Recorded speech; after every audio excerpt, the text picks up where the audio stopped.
Asalaamu calaykum waraxmatullaahi wabarakaatuh. Soomaali maxamedey, bal muuqaalkan kaga nasta siyaasaddiina waa shay. Qabaa'iladii isdilayay ee dhulka qorfaha isku dilayay ee dhulkii dhirtii ka dhameeyeen ee dhuxul kaga dhameeyeen. Siyaasiyiinteennuna cagafay kaga dhameeyaan, shacabkeennuna waxay kaga dhameeyaan gacan bay ula tagaan oo dhuxul bay ka dhigaan.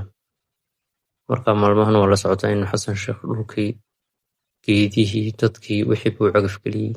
Bal maanta muuqaalkan kaga nasta siyaasaddan waalan ee meel ka socoto iyo meelay u socoto aan la garanayn. Muuqaalkan sii sheer garay si meel fog u gaadho. Waa safar gaaban oo aan ku jirno maalmahan. Markaa daawada oo muuqaalkan kaga nasta siyaasaddan waalan ee meel u socoto iyo meel ka socoto aan garanayn. Insha Allah waxaan doonaynaa inaan gaadhno 10,000 oo subscribe. Insha Allah balna gaadhsiiya Soomaaliya meel kasta oo joogtaan aad baan idin salaamayaa. Ilaahay Soomaalida buugooga burcadayso mariyo oo ha isjeclaysiiyo oo waxaan ku dhex jira iyo cadaawaddan ku dhex jirta ka saaro.